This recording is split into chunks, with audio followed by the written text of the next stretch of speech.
जय हिंद मेरे प्यारे साथियों, आप सभी का हमारी हैप्पी ट्यूटोरियल की ऑनलाइन क्लास में स्वागत है।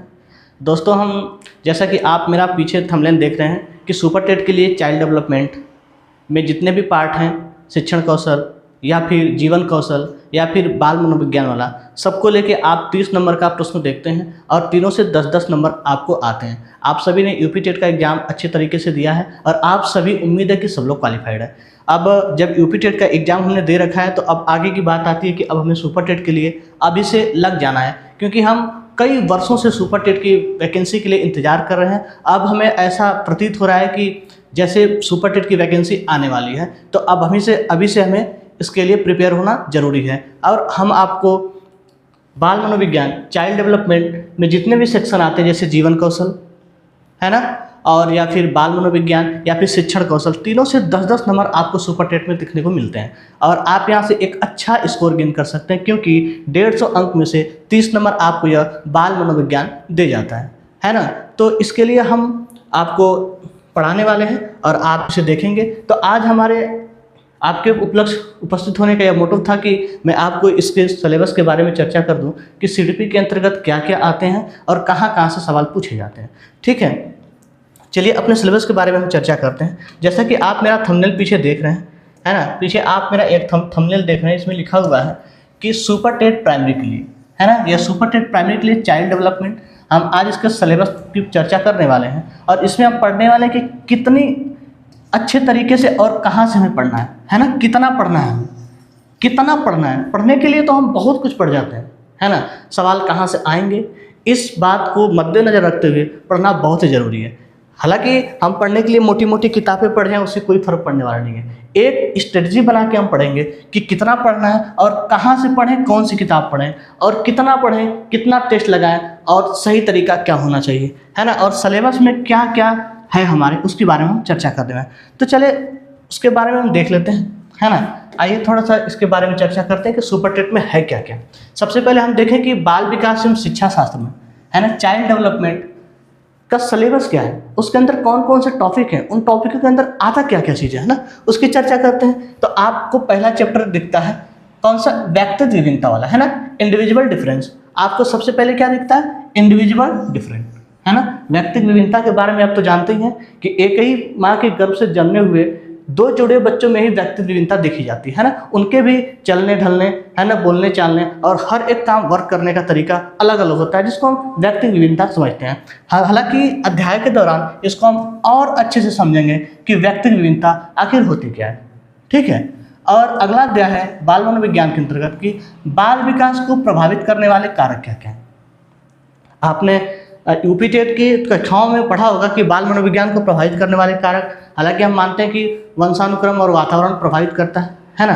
तो ये चीज़ें मैंने यूपी टेट के लिए पढ़ रखा है, लेकिन आप ये जाने कि यूपी टेट नहीं, ये सुपर टेट है, हमें उससे कहीं और ज़्यादा पढ़ना होगा, है ना, और अच्छे तरीके से पढ़ना होगा। तो उसकी चर्चा हम करेंगे कि बाल विकास को प्रभावित करने वाले कारक कौन कौन से हैं, एकदम डिटेल्स में चर्चा की जाएगी। ठीक है, और उसके आगे की सीखने की आवश्यकता की पहचान क्या है ना, सीखने की आवश्यकता की पहचान क्या है। कहने का मतलब कि हम कोई चीज़ सीखते हैं, क्यों सीखते हैं, सीखने की जरूरत क्या है और हमें वह कहाँ उपयोग होने वाला है, इन चीज़ों के बारे में चर्चा करने वाले हैं। और अगला टॉपिक आपको इससे मिलता है पढ़ने के लिए वातावरण का सृजन करना, है ना, कि कह रहा है कि creating an environment for reading. कह रहा है कि पढ़ने के लिए हम वातावरण का किस प्रकार से सृजन करेंगे, अपने माहौल को किस तरीके से बनाएंगे कि हम कौन से माहौल में अपने आप को ढाल पाएँ, कहाँ हम पढ़ेंगे तो अच्छे तरीके से सीख पाएंगे और किस तरीके से पढ़ेंगे तो बेहतर ढंग से अपने आप को बढ़ावा देते हैं, इन भी चर्चा करने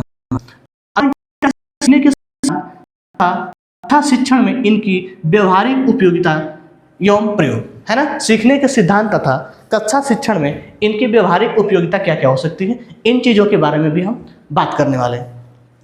अगला कहता है कि दिव्यांग छात्र हेतु विशेष व्यवस्था क्या है। विद्यालय के अंतर्गत जब आपने पढ़ा होगा कि विशेष व्यवस्था क्या, आप दिव्यांग छात्रों को सभी बच्चों के साथ जोड़ के पढ़ाएंगे या फिर अलग उनके लिए विद्यालय का उपयोग करेंगे या फिर उनके लिए अलग से पढ़ने की व्यवस्था करेंगे, है ना। क्या समावेशी शिक्षा क्या कहता है, आप किस तरीके से बच्चों को देखते हैं, उन चीज़ों के बारे में हम चर्चा करने वाले हैं कि दिव्यांग छात्रों के लिए हमें क्या विशेषताएँ देनी चाहिए। ठीक है, ये है हमारे बाल विकास के अंतर्गत, और मैं आपको यह बता दूं कि यहाँ से बाल मनोविज्ञान के अंतर्गत से आपको 10 अंक दिए जाते हैं। आपको मैंने कहा कि चाइल्ड डेवलपमेंट पूरा जब मिलाते हैं तो उसमें 3 चीज़ें आती हैं ना। एक आता है कि शिक्षा, बाल विकास। बाल विकास से आपको कितने अंक मिलेंगे? 10 अंक मिलेंगे। चलो अगला चर्चा करते हैं। हालांकि इनमें टोटल 3 सब्जेक्ट आते हैं, बाल मनोविज्ञान और जीवन कौशल और शिक्षण कौशल। तो बाल मनोविज्ञान की ये सारे टॉपिक हैं, इसमें से आपको 10 अंक मिलेंगे। और जब हम एक एक करके टॉपिक के बारे में जब चर्चा करेंगे तो खूब डिटेल से पढ़ेंगे और कोशिश करेंगे कि एक भी अंक बाहर से ना आए। ठीक है, चलिए आगे देखते हैं। आगे अब शिक्षण कौशल के बारे में देखते हैं कि शिक्षण कौशल में कौन कौन से टॉपिक है और कहाँ कहाँ से पूछे जाते हैं और कितने नंबर्स आते हैं। तो मैं आपको पहले ही बता दूं कि शिक्षण कौशल में से भी 10 अंक आपको पूछे जाते हैं। कितने अंक आएंगे? 10 अंक के प्रश्न यहाँ से भी आते हैं। ठीक है, अब इसके टॉपिक के बारे में चर्चा करते हैं कि इसमें कौन कौन से टॉपिक हैं। तो कह रहा है कि शिक्षण की विधियाँ एवं कौशल। शिक्षण की विधियाँ, टीचिंग मेथड एंड स्किल। क्या है? Teaching method and skill. कहने का मतलब कि टीचिंग के कौन कौन से मेथड है, किन किन तरीकों से टीचिंग कराई जाती है और टीचिंग कराने का तरीका क्या होता है, उसकी स्किल्स क्या है, किस तरीके से बच्चों को पढ़ाया जाना चाहिए, है ना। हम कोशिश करते हैं कि आपको इतना बेहतर ढंग से पढ़ाएं कि हमारी बात आपको अच्छे से एक ही बार में समझ में आ जाए। तो वे चीज़ें कैसे संभव हैं? हमारी टीचिंग मेथड से संभव। अगर हम अपने पढ़ाने के दौरान अच्छे टीचिंग मेथड का उपयोग करते हैं और अपने बेहतर तरीके और बेहतर स्किल्स का प्रयोग करते हैं तो आप अच्छे ढंग से सीख पाएंगे। वही कह रहा है कि आप किस तरीके से टीचिंग मेथड करेंगे और आपकी स्किल क्या होगी। ठीक है, अगला कह रहा है कि प्रिंसिपल ऑफ टीचिंग लर्निंग, है ना। प्रिंसिपल ऑफ टीचिंग लर्निंग कहने का मतलब कि शिक्षण अधिगम के सिद्धांत क्या क्या हैं। शिक्षण अधिगम के कौन कौन से सिद्धांत हैं, उन सिद्धांतों के बारे में अच्छे से डिटेल वाइज चर्चा किया जाएगा। ठीक है, अगला कह रहा है कि वर्तमान भारतीय समाज एवं प्रारंभिक शिक्षा। वर्तमान भारतीय समाज और प्रारंभिक शिक्षा, ये अब शिक्षण कौशल में। हालांकि एक बात मैं आपको याद दिला दूं कि अगर आपने बीटीसी किया होगा, है ना, जिसको हम डीएलएड के नाम से फिलहाल जानते हैं, तो डीएलएड में आपको ये एक किताब मिली रही होगी जिसको हम एक टॉपिक कह रहे हैं कि वर्तमान भारतीय समाज शिक्षा प्रारंभिक शिक्षा। आपने एक मोटी सी बुक पढ़ी होगी, है ना। उस बुक के बारे में हम यहाँ चर्चा करने वाला है। हालांकि आपको एक टॉपिक के रूप में दिख रहा है, लेकिन आपने सेमेस्टर के दौरान इस किताब को पढ़ा होगा। उसी प्रकार से कहता है कि समावेशी शिक्षा, है ना। समावेशी शिक्षा के बारे में आप जानते हैं, हमने भी चर्चा किया कि समावेशी शिक्षा की समाज को या फिर सभी साथियों को एक साथ कैसे लेके चला जाता है ना। किसी एक पक्ष की बात नहीं करते, सभी समावेशी रूप से हम बात करते हैं। हालांकि आपने डीएलएड के दौरान इसको भी एक बुक के रूप में पढ़ा होगा जिसको हम टॉपिक की चर्चा कर रहे हैं। जब हम पढ़ेंगे इसके अंतर्गत तो आप यहाँ आपको एक टॉपिक दिख रही है, लेकिन ये एक मोटी सी किताब है। इस किताब को अच्छे से विश्लेषण करेंगे और इतना अच्छे तरीके से पढ़ेंगे कि आपका एक भी अंक इधर उधर से बहके नहीं। आगे कह रहा है कि प्रारंभिक शिक्षा के नवीन प्रयास। क्या कह रहा है? प्रारंभिक शिक्षा के नवीन प्रयास। देखो भाई, वर्तमान भारतीय समाज, प्रारंभिक शिक्षा के नवीन प्रयास और समावेशी शिक्षा, प्रारंभिक शिक्षा के नवीन प्रयास और शैक्षिक मूल्यांकन, ये जो आपको दिख रही है, आपने डीएलएड के दौरान इस किताब के रूप में इन्हें देखा होगा। किस रूप में देखा है? किताब के रूप में देखा है। लेकिन आप यहाँ क्या देख रहे हैं कि एक टॉपिक है, एक टॉपिक मैच नहीं है। यह आप जब पढ़ेंगे तो डिटेल वाइज हम चर्चा करेंगे। आगे कह रहे हैं कि शैक्षिक मूल्यांकन और मापन। हालांकि जब हम पढ़ रहे होते हैं तो पढ़ने के दौरान उसका मूल्यांकन भी करते हैं। समय समय पर साप्ताहिक टेस्ट लेते हैं, है ना, एनुअल टेस्ट लेते हैं, हाफ ईयर लेते हैं। तो उनका मूल्यांकन किस प्रकार से किया जाना चाहिए, उनका मापन कैसे होना चाहिए, उसके बारे में चर्चा करेंगे। आगे कह रहे हैं कि आरंभिक पठन कौशल क्या होना चाहिए, है ना। आपके आरंभिक पठन, शुरुआती तौर के पढ़ाई का तरीका और तौर तरीका किस प्रकार से होना चाहिए, इनके बारे में चर्चा करेंगे। और आगे है कि शैक्षिक प्रबंधन एवं प्रसाधन, ये भी एक आपको डीएलएड के बुक के रूप में आपने देखा होगा। इसके बारे में हम चर्चा करने वाले हैं। तो ये था आपको शिक्षण कौशल के सिलेबस और टॉपिक है कि कौन कौन से आपके टॉपिक शिक्षण कौशल में पढ़ने हैं। और मैं आपको फिर से एक बार बता दूं कि बाल मनोविज्ञान से 10 नंबर और शिक्षण कौशल से भी आपको 10 अंक मिलने वाले हैं। ठीक है, अब आगे चलते हैं कि जीवन कौशल के कौन कौन से टॉपिक हैं और उनसे कितने अंक हमें मिलने वाले हैं। आगे देखिए, आगे बात अब जीवन कौशल की। किसकी? जीवन कौशल की। जीवन कौशल, है ना, 10 टॉपिक होते हैं भैया। जीवन कौशल में क्या क्या है? व्यवसायिक आचरण एवं नीति प्रेरणा। व्यवसायिक आचरण और नीति प्रेरणा, है ना। आपका व्यवहार क्या है, आपका व्यवसायिक ईमानदारी निष्ठा क्या है, कर्तव्य, आपका कर्तव्य की जिम्मेदारी क्या है, आपका नैतिक मूल्य क्या है, आपके आदर्श और आचरण क्या है, आपका सकारात्मक दृष्टिकोण क्या है, आपका व्यवसायिक गोपनीयता और सम्मान क्या क्या है, या फिर निरंतर आत्म विकास की भावना क्या क्या है। इन सभी टॉपिकों के बारे में डिटेल से चर्चा करेंगे। हालांकि ये जो टॉपिक आप दिख रही है आपको यूपी टेट सी टेट में देखने को नहीं मिलती है, हालांकि आपके लिए इस नया हो सकता है, लेकिन फिर भी हम कोशिश करेंगे कि इतने बेहतर ढंग से आपको टॉपिक डिलीवर किया जाए ताकि आपको समझने में कोई तकलीफ ना हो। ठीक है, अगला पॉइंट कह रहा है कि शिक्षण की भूमिका क्या होती है ना, रोल ऑफ टीचिंग क्या है। आप जब टीचिंग करा रहे होते हैं तो उसमें शिक्षण की भूमिका क्या हो सकती है ना, इनके बारे में हम चर्चा करेंगे ना, कि हम जो एक फैकल्टी होती है उसको सुविधा प्रदाता के रूप में देखते हैं। मैंने आपको हम पढ़ा रहे हैं तो हालांकि हम आपको सुविधा दे रहे हैं ना, हम सुविधा प्रदाता हैं, है ना, उसके बारे में चर्चा कर रहे हैं, है ना।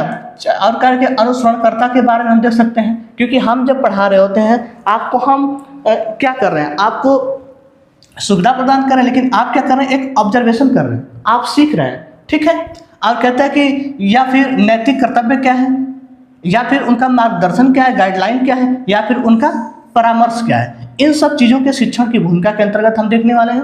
अगला टॉपिक कह रहा है कि संवैधानिक और मानवीय मूल्यों के बारे में हम बात करने वाले हैं, है ना। संवैधानिक और मानवीय मूल्य जैसे कि न्याय हो गया, हमारी स्वतंत्रता क्या है, हमारी समानता क्या है, हमारी बंधुता क्या है, इन सब चीज़ों के बारे में चर्चा करने वाले हैं। या फिर मानवाधिकार और कर्तव्य क्या है, सामाजिक या फिर सहिष्णुता क्या है, लैंगिक समानता क्या है, पर्यावरण संरक्षण क्या है, या फिर शांति अहिंसा और सहयोग की भावना क्या हो सकती है। ठीक है, आगे कह रहा है कि दंड एवं पुरस्कार व्यवस्था का प्रभावी प्रयोग क्या हो सकता है ना। दंड एवं पुरस्कार व्यवस्था का प्रभावी प्रयोग क्या हो सकता है, इसमें कौन कौन से आते हैं, दंड की व्यवस्था या फिर पुरस्कार की व्यवस्था। जैसे कि दंड का उद्देश्य सुधार करना हो, प्रतिशोध नहीं। क्या कह रहा है कि दंड का उद्देश्य सुधार करना हो, प्रतिशोध करना नहीं। कहने का मतलब कि हम ऐसे बच्चों को दंड दें तो इस तरीके से दें कि उस बच्चे में सुधार हो। ये नहीं कि हमने किसी को मारा या फिर हमने किसी को डांटा, कोई दंड दिया तो अब प्रतिशोध के रूप में हमसे वो फिर डबल दंड दे, तो ऐसा नहीं होना चाहिए। ऐसा होना चाहिए कि भाई उस सुधार के रूप में उसे देखना जाना चाहिए। ठीक है, या फिर कह रहे हैं कि दंड उचित, न्याय संगत और आयु के अनुसार होना चाहिए। हम पढ़ा रहे हैं, आप पढ़ रहे हैं, तो हम अगर आपको दंडित करें तो हम आपको उस हिसाब से ही दंडित करें ताकि आपको उम्र के हिसाब से न्याय संगत और उचित दंड आपको प्रदान करें। ठीक है, उसी प्रकार से पुरस्कार की व्यवस्था क्या होनी चाहिए, अच्छे कार्यों के लिए प्रोत्साहन और सराहना करें। कहने का मतलब कि कोई कक्षा में बच्चा अगर टॉप करता है, अपनी मेहनत से अच्छा पढ़ता है, अच्छा सीख रहा होता है, तो उसको हम और मोटिवेट कर सकते हैं, उसके अच्छे कार्यों के लिए प्रोत्साहन दे सकते हैं। पुरस्कार आत्मविश्वास और प्रेरणा को बढ़ावा देना चाहिए। पुरस्कार निष्पक्ष, समय और सार्थक होना चाहिए। कहने का मतलब कि जब आप किसी बच्चे को पुरस्कृत कर रहे हैं तो ऐसे तरीके से करें कि वह पुरस्कार निष्पक्ष हो, समय के साथ हो और सार्थक हो। ठीक है, तो ये कुल मिला जुला के हमारे 3 टॉपिक हैं। मैं आपको एक बार फिर से बता दूं कि कुल मिला के 3 टॉपिक। एक कौन सा है, कुल मिला के आपको 30 अंक मिलने वाले हैं बाल मनोविज्ञान से, जिसको हम पूरा चाइल्ड डेवलपमेंट कर रहे हैं। 30 अंक, जिसमें से 10 अंक आपको मिलेगा बाल मनोविज्ञान से, बाल मनोविज्ञान से, है ना, बाल मनोविज्ञान से। और आपको 10 अंक मिलेगा जीवन कौशल से। कहाँ से मिलेगा भैया, जीवन कौशल से, है ना, जीवन कौशल से मिलेगा। और आपको 10 अंक मिलेगा शिक्षण कौशल से। कहाँ से आएगा, शिक्षण कौशल से। ठीक है भैया, कहाँ से मिलेगा, शिक्षण कौशल से।